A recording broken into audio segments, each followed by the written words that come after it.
E no Cafezinho de Prosa, que é sempre um oferecimento de Gonçalves, eu recebo aqui o ex-prefeito de Porto Velho, Roberto Sobrinho. Roda a vinheta pra gente ir lá pro bate-papo. Cafezinho de Prosa. Oferecimento Supermercado Gonçalves. Barato todo dia. Boa noite, prefeito. Prazer em recebê-lo. Eu acho que eu posso chamá-lo de prefeito, né? De vez em quando eu tenho essa discussão aqui, porque o pessoal fala, você chamou o expedito de senador? Pode sim.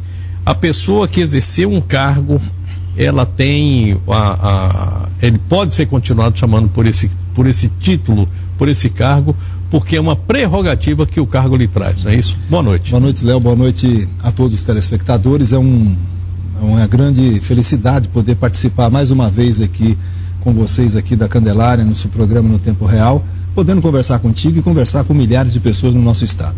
Bom, o telefone está aí à sua disposição, 92961111. Se você quiser mandar algum comentário para o Roberto Sobrinho, fazer alguma pergunta, se quiser nos ajudar a fazer a entrevista aqui, por favor, sinta-se muito à vontade, 92961111. Ou mande também pelo Facebook. Facebook, a nossa fanpage é Tempo Real, é somente enviar para cá o seu questionamento, o seu comentário, e a gente vai passar aqui para o Roberto. Roberto, você teve 2 momentos na sua vida aqui, eu estava me lembrando hoje, que você era um professor desconhecido para todo mundo. E de repente, esse professor desconhecido sai de 1%, devia ser mais ou menos isso aí que você tinha quer dizer, alguma coisa que você tinha dentro do próprio partido. Sai desse 1% de intenção de votos e consegue ser prefeito de Porto Velho. Aí, faz um bom período como prefeito, e logo depois é eleito novamente, reeleito. Esses 2 momentos são assim que esse camarada tem alguma coisa de diferente. Aí você tem um outro momento. Em mais ou menos 10, 15 dias, você saiu do céu de 70% a 80% de aprovação, me parece que era esse o número, para o inferno de 10%, eu calculo que tenha sido isso, 5%, alguma coisa, e logo depois, afastado e um pouco mais à frente, preso.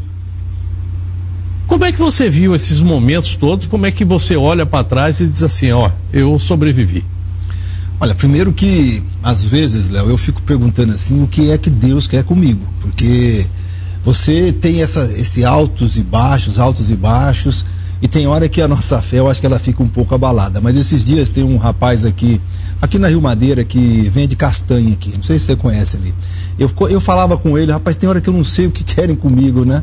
Ele falou, meu filho, você tem que ter fé. E a fé é que nem a onda do mar. Tem um momento que ela está mais alta, tem um momento que ela está mais baixa. E aquilo ali para mim foram palavras assim, mas muito sábias. Eu acredito que o meu destino ele é coordenado, é comandado por Deus. Da mesma maneira que lá em 2004 eu começava uma eleição com apenas 1% das intenções de voto. E graças às propostas que nós apresentamos à sociedade e a ligação que eu tinha com o Lula, a ligação posteriormente com a Dilma, isso fez com que a nossa cidade compreendesse que era importante termos um prefeito que pudesse viabilizar recursos e trazer benefícios para a nossa população. Isso fez com que eu ganhasse aquela primeira eleição. Na reeleição, eu já venço no primeiro turno, porque aquilo que eu disse na primeira eleição, eu consegui transformar em realidade, viabilizamos muitos recursos para essa cidade, fizemos muito asfalto, entregamos muitas escrituras, escolas, unidades de saúde, ganhamos a eleição. E quando faltavam 13 dias para eu terminar o meu mandato, eu costumo dizer que eu fui abatido em pleno voo. Eu fui nocauteado, né? De uma forma assim muito violenta, e todo aquele trabalho que eu realizei ao longo de 8 anos, ele foi por terra.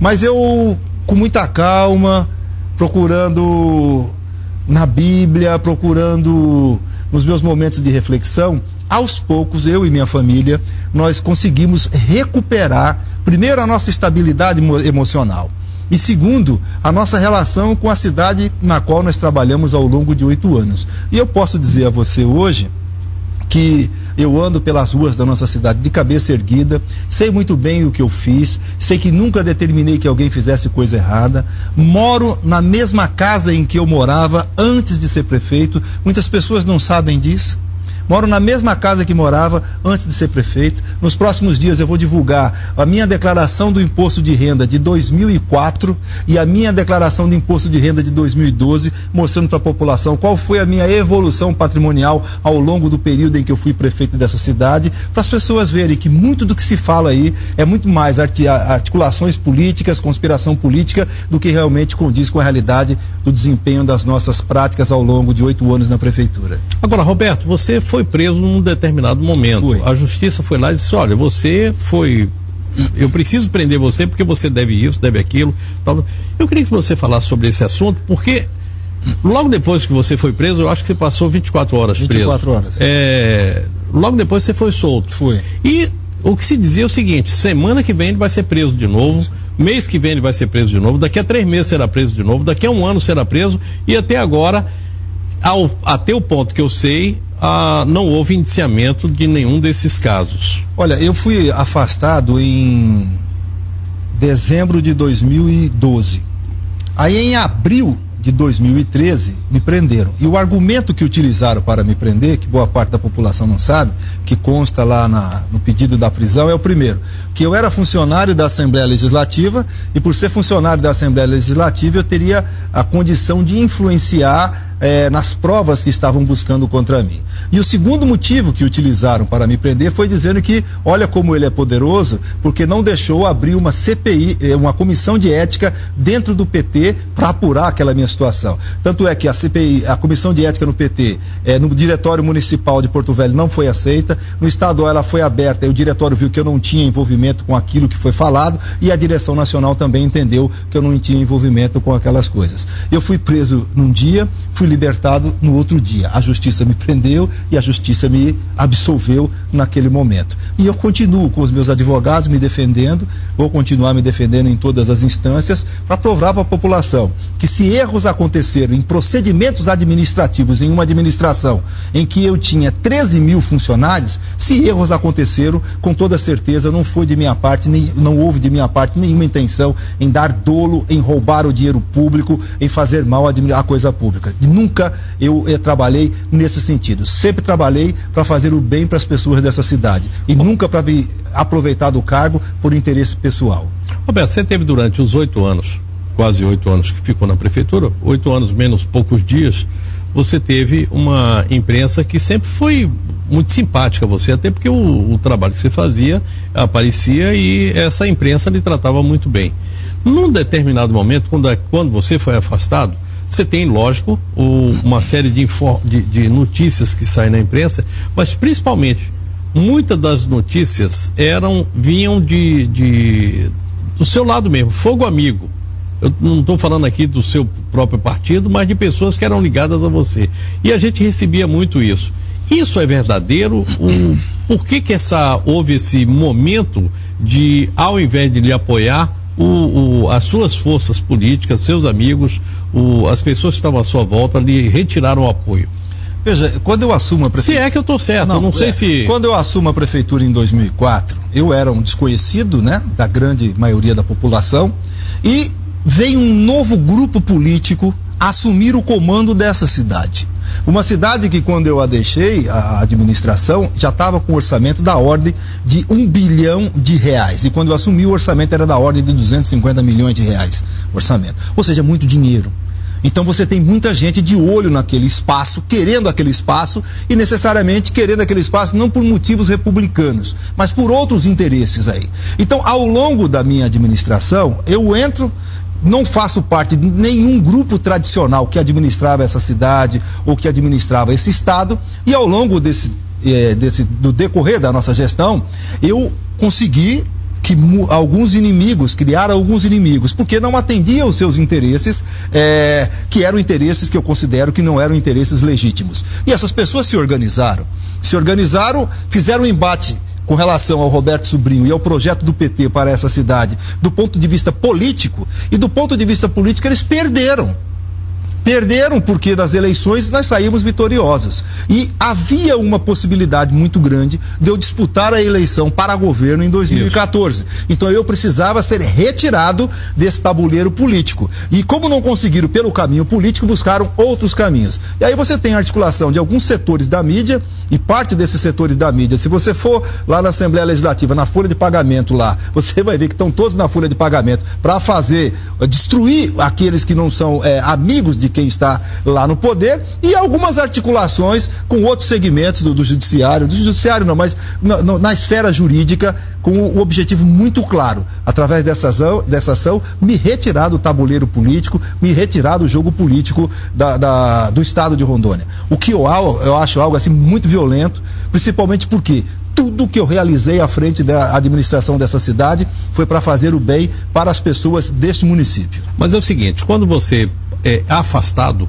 você tinha aqui, eu não me recordo, mas havia até uma propaganda da prefeitura que mais de 300 obras estavam sendo, alguma coisa assim. Eu sei que você passava pela cidade, era cheio de placa vermelha dizendo aqui, a prefeitura está aqui, enfim, tinha muita coisa sendo feita. Você sai e leva com você nas costas um alvo. O homem que não fez o viaduto, o homem que não construiu, que não terminou as obras. Tem um ditado que diz: rei morto, rei posto. Quando você é prefeito, quando você é autoridade, você tem ao seu redor muitas pessoas. Algumas são pessoas assim de sua confiança, que são seus amigos e que estão ali realmente porque querem fazer alguma coisa para o bem comum. E outras pessoas estão ao seu redor, nada mais do que tirar proveito de uma situação, de uma circunstância. Então eu fui vítima dessa situação. Alguns que se diziam meus amigos deixaram de ser meus amigos porque eu deixei de ser prefeito. Enquanto eu era prefeito, todo mundo era meu amigo. Depois que eu deixei de ser prefeito, as pessoas me abandonaram. Só que hoje eu ando pela cidade de Porto Velho e aí às vezes eu pergunto, Deus, ele é quem sabe. Porque eu vou ao fundo do poço em dezembro e em abril de 2013. E hoje eu ando por essa cidade. E as pessoas me encontram e me falam assim: prefeito, eu queria que o senhor voltasse. Eu gostaria que o senhor voltasse. Falaram tanto mal do senhor, mas só que hoje, tudo aquilo que você estava fazendo, muito daquilo paralisou e muitas coisas retrocederam. Eu não entro nem no mérito de questionar o atual gestor, mas isso é o que as pessoas me falam. E quando elas me falam isso, me dão muita força, porque me faz crer ainda mais de que a forma como nós administramos foi uma forma focada para melhorar a vida das pessoas desse município, principalmente a das mais simples e a das mais humildes. E aí, meu amigo, uns segmentos dessa sociedade aqui ficaram com ódio, e até hoje, se você vai no Facebook da vida, que eu não tenho Facebook, você vai lá, tem aqueles que são meus inimigos, que são contra mim. Mas isso não é novidade, porque eu fui reeleito em 2008, com 60% dos votos. 40% já eram contrário. Então eu deixei de ganhar ou deixei de perder pessoas, não pelo fato do que aconteceu lá no final do meu mandato, mas em função de ter terminado a minha participação na prefeitura. Mas hoje, por onde eu ando, eu tenho a plena convicção, e cada recado e cada mensagem que eu recebo só redobra a minha força e a minha credibilidade de que é possível você ser um gestor público que use do poder que você tem para trabalhar para as pessoas e não para interesse pessoal. Existe algum acordo entre você, Roberto Sobrinho, e o prefeito atual, Mauro Nazif, para não se atacarem? Um não fala mal da administração do outro. Você acabou de dizer o seguinte: eu não vou dizer que o atual prefeito é tal coisa assim. Então, ou seja, não vou comentar a respeito. Existe esse acordo? Não existe. O que eu, enquanto ex-prefeito, eu procuro manter uma certa distância de comentar, inclusive, o mandato do atual prefeito. Por quê? Eu tenho todo o interesse do mundo. Então, e eu não acho justo ficar questionando, ficar criticando o atual prefeito. As pessoas é que tem que fazer isso, né? Eu, enquanto estava naquele posto, procurei trabalhar muito para poder atender às expectativas que a população tinha de um prefeito. E eu acredito que o atual prefeito também deve estar trabalhando muito para poder corresponder ao voto de confiança que ele recebeu na última eleição. Bom, você tem aí pelo menos uma obra, que são os viadutos, que estão aí nas suas costas. Por que isso vai ser resolvido? Olha, Léo, porque esse viaduto ele começa a ser gestado, pensado para atender a demanda das usinas. As usinas já foram quase que todas construídas, quase que totalmente construídas, e até agora... Tem algumas pessoas que pensam que a nossa administração, a única obra que ela tinha eram os viadutos. E não é verdade. O viaduto era apenas uma obra tocada pela nossa administração. Por que nós resolvemos fazer os viadutos? Que começou comigo, foi eu mesmo. Foi eu que fui atrás disso. Por que começou? Primeiro, quando fizeram a duplicação da BR, isolaram a zona sul de Porto Velho. E a população de Porto Velho deixou de ter o acesso fácil ao centro da cidade. Ou saía lá pela Campos Salles, pela Jatuarana e algum pouco ali pelo Trevo do Roque. Eu fui a Brasília, conversei com o ministro Alfredo Nascimento e disse a ele o seguinte: olha, vem as hidrelétricas e ainda tem o problema da duplicação. Nós precisamos fazer obras para tornar Porto Velho uma capital, e principalmente naquela área ali, que é a área central da nossa cidade. O ministro falou: eu não tenho como fazer o projeto, se a prefeitura fizer, depois eu ajudo. Voltei para Porto Velho, contratamos uma empresa, gastamos R$1,5 milhão, fizemos o projeto, submeti a apreciação da sociedade, aprovou, fui para Brasília. Fui para Brasília, quando ia anunciar o PAC. Fui para Brasília, fui no ministro, o ministro: olha, tem que conversar com a Dilma, Casa Civil, vou com a Dilma. Dilma, tá aqui, as hidrelétricas estão lá, essa coisa toda, nós precisamos, o projeto tá aqui. Tem o projeto, Roberto? Tem o projeto. O que eu fiz? Incluí as travessias urbanas, uma obra de R$100 milhões no PAC. Eu consegui incluir, graças ao Lula e à Dilma, essa situação toda. Muito bem. Aí eu volto lá para o Ministério dos Transportes. Olha, tá lá, o dinheiro já foi assegurado, agora vocês vão construir a obra. Para eles, porque é uma obra federal numa rodovia federal. A prefeitura não tem nada a ver com isso. É uma obra federal numa rodovia federal. Sabe o que acontece? O governo federal liberou recursos para muitas estradas no país e o DENIT, o Ministério dos Transportes, não teria como tocar aquela obra naquele momento, que ela não era tão importante, tipo uma 101 lá no Nordeste, tantas outras obras. E a Dilma me disse o seguinte: Roberto, você está pronto para fazer? Tô. E se não tivesse, ela ia tirar o dinheiro. Aí eu falei para o ministro: então tá, se vocês não têm condição de licitar, eu licito. Eu toco a obra. Porque se eu não fizesse isso, Léo, nós íamos perder R$100 milhões. É muito simples, eu tinha que tomar uma decisão. Eu tinha que ter coragem. Eu tinha que ter coragem de chamar um problema dessa magnitude para tocar por uma prefeitura. Chamei, fiz um convênio, o recurso veio para cá, licitamos uma obra, a obra começou, a empresa primeira tocou, depois desistiu, contratei, ou seja, saiu uma empresa, 3 meses depois eu contratei outra e botei para tocar a obra vinha muito bem. Aí as empresas que estavam tocando a obra, a última empresa que foi lá em 2012, ela faliu. A obra dos viadutos foi paralisada porque a empresa que estava tocando a obra faliu. Não é como alguns dos meus inimigos diziam aí: foi porque roubaram o dinheiro dos viadutos. É mentira, ninguém roubou nada lá não. A obra parou porque roubaram o dinheiro dos viadutos. E depois de quase 2 anos, a obra não foi retomada. E por quê? E porque um dizia que se virasse prefeito ia botar o BEC para fazer lá, coisa que é inviável. Aí depois disseram que não, eu chamo e eu faço a obra. Também não fez. Aí ficou nas mãos do DENIT. Se era uma obra tão fácil, por que não começou ainda? É uma obra complexa. Nós concluímos 53% das obras. O que falta agora é a parte de terraplanagem e você colocar o asfalto nas cabeceiras daquelas pontes que já estão construídas lá. O DENIT está retomando a obra, está fazendo a licitação e eu tenho monitorado e tenho acompanhado isso, porque é um absurdo você ter o dinheiro em caixa e não retomar uma obra. Quem perde, não pensem que que sofre o desgaste político do viaduto sou eu. Sofre a população que continua tendo que passar naquela região e por erros dos gestores deixaram que nesse inverno aqui foi um negócio muito complicado, ficou vergonhoso aquilo ali. Nunca tinha ficado daquele jeito. E se eu não tivesse, no final do meu mandato, liberado o viaduto do Roque por baixo e liberado a Jatuarana por cima, vocês imaginam como seria a ligação da Zona Sul para essa cidade. Do ponto de vista estético, nós temos lá o problema hoje. Mas o problema não é estético, nós temos que resolver aquilo ali, porque aquilo ali vai dar uma nova cara à nossa cidade, vai embelezá-la ainda mais e contribuir para levar a nossa autoestima. A obra será retomada pelo governo federal, porque o recurso ficou lá e é muito justo que ela seja retomada. Bom, eu estou recebendo três mensagens aí falando sobre saudade. O DENIT tem dinheiro para construir o resto dos viadutos? Outra coisa, nós temos aí a questão da água e do esgoto, que até hoje, pelo amor de Deus, eu não sei, eu tenho vergonha de falar a respeito desse assunto, porque eu não mereço, no século XXI, morar numa capital que não tenha água tratada para 100% da população e esgotamento sanitário, que não existe. A gente está andando de novo naquele mesmo esquema que a gente estava aqui há 21 anos atrás. Você quer falar a respeito desse assunto logo agora? Quero. Por favor. Nessa questão da água e do esgoto, eu me lembro, inclusive nós estamos dinheiro na Copa do Mundo. Tem?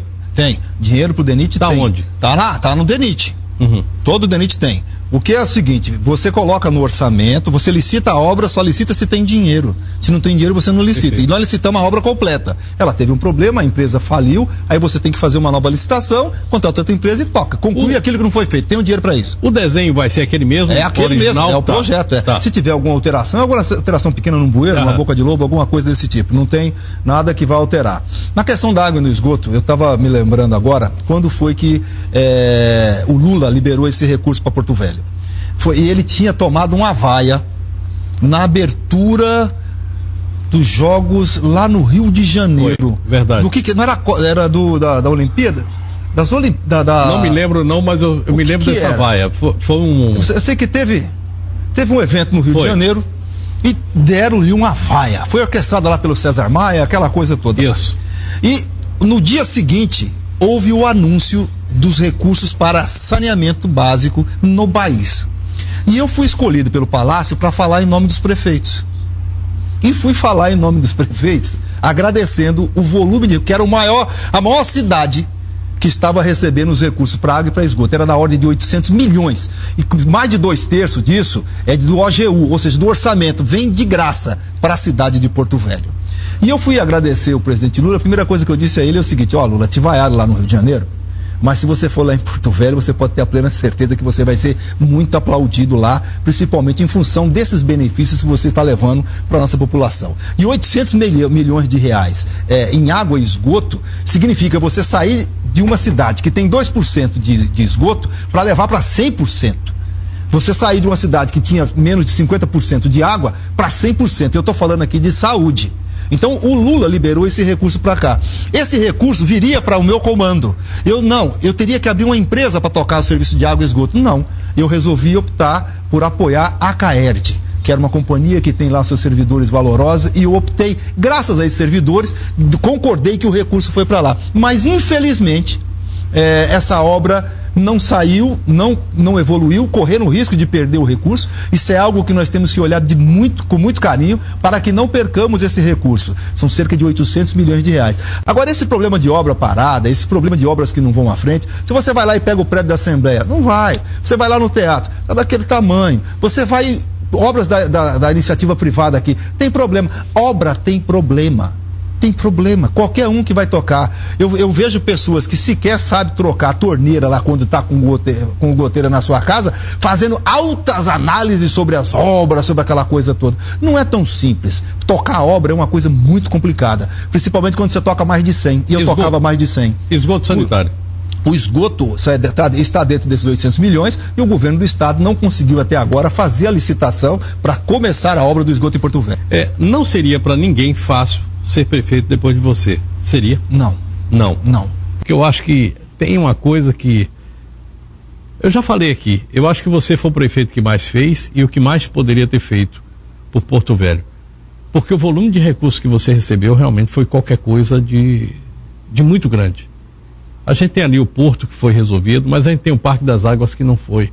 A gente tem aqui uma série de casas que estavam prontas para ser entregues, ou quase prontas para ser entregues, ali no 3,5, aqui na Amazonas, que até agora não foram. Enfim, ficaram algumas coisas aí para trás, bicos para trás. Onde é que você errou? O que é que você não faria? E o que é que você deixou de fazer? Eu me lembro que você falava sempre o seguinte: as máquinas estavam no topo. É verdade. Me lembro bem dessa frase. Quando eu assumi a prefeitura, assumi um passivo da administração anterior. 2 exemplos. Primeiro, a questão da maternidade, que era algo que tinha passado já por outros prefeitos e eles não haviam concluído e colocado ela para funcionar. Foi o primeiro. O segundo foi o mercado do peixe lá no Cainágua, que também estava paralisado. Ou seja, eram obras que vinham de administrações anteriores, mas quem assume casou com a viúva, tem que cuidar dos filhos, não é Isso, assim a lógica, não é assim? Ou seja, você enquanto prefeito, as pessoas lhe colocam naquele cargo para resolver problemas. E o que eu fiz? Eu resolvi o problema da maternidade, coloquei ela para funcionar, resolvi o problema do mercado do peixe e fui procurar outros recursos em Brasília para começar mais obras. Sabe por quê, Léo? Porque a capacidade de investimento da administração municipal em 2005 era de 13 milhões por ano. Era o que podia se investir. 13 milhões. O resto era tudo para custear a máquina. Só para você ter uma ideia, só aquela ligação que eu fiz lá da Amazonas até o Jardim Santana, só aquela obra custou cerca de 5 milhões. Para você entender que 13 milhões não é nada para uma prefeitura, para uma capital como a nossa. E ao longo dos anos, eu, graças à elaboração de projetos, articulação com Brasília, eu consegui trazer para cá muitos recursos, mas muitos recursos mesmo, e eu costumo até usar um chavão do Lula, que nunca na história desse município se conseguiu trazer tanto recursos para cá. E trouxemos muitos recursos e executamos. Por exemplo, Porto Velho, quando eu assumi, tinha 400 quilômetros de asfalto. Eu entreguei ela com 800 quilômetros de asfalto. Ou seja, tudo que foi feito em 90 anos, eu fiz em 8. A quantidade de menino em sala de aula, novas vagas que nós criamos, as novas unidades de saúde, que são muitas. Ou seja, nós utilizamos este recurso para trazer benefícios para a população. E algumas obras não foram, em função de sua magnitude, não foram possíveis de ser construídas na minha administração, mas é da prefeitura. Não importa qual o prefeito de plantão. Então você citou aqui o exemplo dos predinhos que tem ali na 3,5 e também lá na Vieira Caula. Aquilo é um problema que nós temos. Não, Vieira Caula na Amazônia. Vieira Caula. Mas já que você falou de Vieira Caula, e a obra da Vieira Caula? São os predinhos que tem lá. Uhum. Então, a obra da Vieira Caula continua parada lá. Nós deixamos uma empresa trabalhando e depois eu não sei por que motivo que a obra paralisou uma vez. Falta fazer as calçadas com a ciclovia, que nós deixamos. Uma parte foi feita, ainda tocou um pouco ano passado e esse ano eu não sei porque que a obra lá continua parada. Então veja, nos predinhos, que são os apartamentos, né, eu entreguei muitos, mas uma parte não foi possível entregar. Por quê? O recurso que o governo federal repassou para a prefeitura construir aqueles prédios, ele veio no momento em que chegaram também as hidrelétricas. E na nossa cidade, todos os custos subiram. Isso. Subiu o ferro, subiu a mão de obra, subiu a areia, subiu tudo. Por quê? Porque muita demanda. E o recurso que veio não foi suficiente. E as empresas que estavam tocando abandonaram. Nós não conseguimos, naquele momento, mais recursos com Brasília para concluir a obra e elas estão aí aguardando que o prefeito possa fazer a negociação com o Ministério da Cidade para retomar. Só para você dar um dado, agora está sendo construído aqui 4 mil casas do programa chamado Minha Casa Minha Vida do governo federal. Isso. Tá, 4 mil. E o governo do estado entrou em parceria. Essas 4 mil unidades que estão sendo construídas, o governo federal estava repassando o valor na ordem de R$40 mil e o governo do estado passando R$50 mil e o governo do estado repassando mais 10 para poder fazer. Nós estávamos construindo com 40.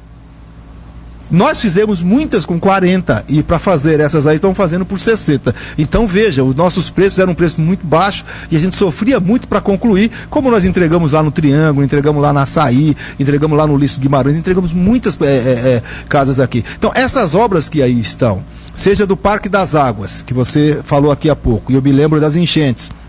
O Parque das Águas fica naquela região do Cainágua. Ali, quem se lembra na frente do Baixa TRE, União, né? Baixa do União, quem do Triângulo, quem se lembra lá, sabe que, por exemplo, tinham muitas palafitas, tinham muitas pessoas que moravam lá. O que nós fizemos ao longo do nosso mandato? Nós removemos dali 500 famílias, lá para o Triângulo. Na estrada do Santo Antônio, não levamos para longe, não, ficaram bem próximas lá. E essas pessoas, se nós não tivéssemos removido aquelas famílias, você imagina o que teria acontecido nessa cheia que teve agora. E lá ficaram algumas famílias, que são famílias tradicionais, pessoas pelo qual eu tenho muito respeito, que estão ali há mais de 50 anos.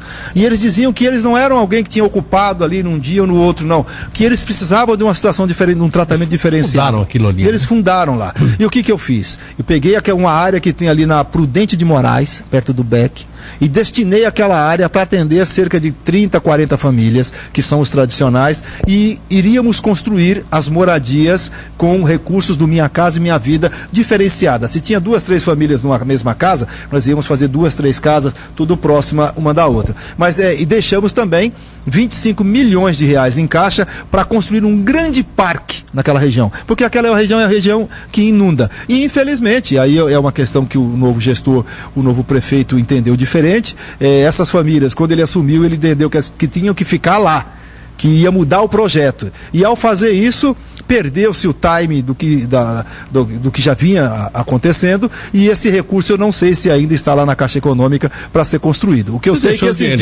esses dias eu encontrei esses tradicionais e eles me diziam que querem o terreno lá da Prudente de Moraes. Eu deixei 250 milhões de reais no caixa da prefeitura para ser aplicado em obras da nossa cidade. Um exemplo para você é lá no bairro Flamboyant, que está sendo asfaltado agora. São recursos que nós deixamos nessa administração. Recursos para fazer a rodoviária, recursos para fazer asfalto no Conceição, Eletronorte, Tancredo, JK, pela região de São Francisco, na região aqui da Balsa, de muitos lugares. Esse recurso ficou para creches. Eu deixei 11 creches em construção. E deixei também várias unidades de saúde em construção. E esses dias eu fiquei muito triste quando eu vi uma unidade de saúde ali do bairro Três Marias, tá? Ali próximo da Benedito Inocêncio. A unidade estava pronta e infelizmente foram lá pessoas e depredaram a obra. Isso me deixa muito triste, porque é muito difícil viabilizar recursos para construir esse tipo de equipamento para a população. E a gente constrói, ficou lá muito bonito, aí vão pessoas, vândalos lá e destruíram aquela unidade, que poderia estar funcionando, atendendo a comunidade. Roberto, saiu uma notícia essa semana na imprensa a respeito de que você estaria inelegível, ou pelo menos teria suas contas reprovadas. De outro lado, é que uma conta sua que ainda não foi julgada, ainda não teria ido lá para a Câmara de Vereadores. Queria que você falasse a respeito desse assunto. E mais, você está em condição, você está perante a justiça, você está em condição, por exemplo, de disputar um mandato de governador, senador, ou sei lá o quê? Eu tenho... Ou seja, você está elegível? Tá. Eu tenho algumas pessoas no mundo da política que são meus adversários. E eles procuram a todo momento plantar notícias para novamente não permitir que eu retorne para o tabuleiro da política desse Estado. E atuam aí. Por exemplo, essa questão dessa matéria que saiu dizendo que tem uma relação do Tribunal de Contas onde tem 300 nomes. E o meu está lá, é um dos que está lá. Aí, com base nessa relação, eles estão dizendo que eu não posso ser candidato. Olha, quem diz que pode ser candidato ou não pode ser candidato é o Tribunal Regional Eleitoral. E isso só será dito lá no mês de julho. Mas nesse caso específico do Tribunal de Contas, para você ver que algumas pessoas agem de má fé, o que consta lá é o seguinte: teve umas contas minhas reprovadas pelo Tribunal em 2010. Essas contas foram para a Câmara de Vereadores, que com a defesa que nós apresentamos, entendeu que as minhas contas deveriam ser aprovadas. Então, o Tribunal de Contas, ele dá o parecer e quem aprova ou rejeita as contas é a Câmara de Vereadores. E ela aprovou. E um outro item que aparece nessa relação do Tribunal de Contas é uma multa que eu recebi no tribunal. Essa multa, ela não me torna inelegível. Eu sou elegível para participar do processo eleitoral e, se caso o meu partido entenda, disputar vaga em qualquer coisa aí. Bom, Roberto, a gente vai encerrando o programa aqui. Eu estou recebendo aí uma série de e-mails. Paulista taxista. Sua última pergunta foi, felizmente a resposta do convidado não foi honesta. Mas qual foi Marcel, a pergunta? Eu falei a respeito do como é que anda o seu... A minha elegibilidade? Você fala da obra da Vieira Caolo com a Daniela, até hoje não foi concluída, o Edson do Caladinho. Enfim, tem muita pergunta. Eu acho que é com relação à questão da elegibilidade. Não, veja, o senhor que está questionando aí, pode pegar lá essa relação que foi publicada, vai lá, onde consta lá, Roberto Sobrinho. Aí você vai ver, parecer para a reprovação das contas, Aí você vai ver que a Câmara de Vereadores aprovou minhas contas. O outro é uma multa. Aí você pode questionar um advogado que ele vai lhe dizer, multa não gera inelegibilidade. Bem, eu queria lhe dizer o seguinte, que mais uma vez, as suas entrevistas sempre foram entrevistas assim que deram muita audiência aqui conosco. E que, apesar de você estar fora do tabuleiro político, como diz você entra no tabuleiro político agora, não? Está com intenção?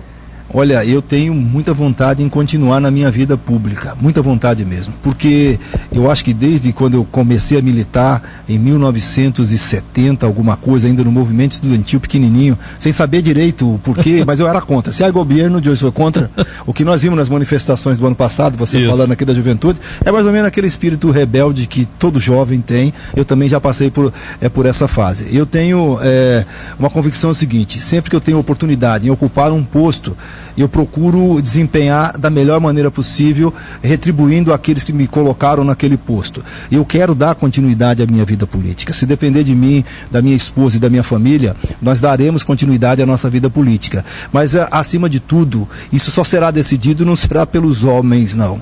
Vai ser decidido por Deus. Se Deus entender que esse caminho é o caminho que eu devo trilhar, eu vou trilhar. E de minha parte eu tenho toda a vontade, tenho todo o desejo e todo um compromisso com a população e gostaria muito de voltar ao tabuleiro político, gostaria muito de continuar contribuindo para melhorar a vida do povo desse estado. Beto, muitíssimo obrigado.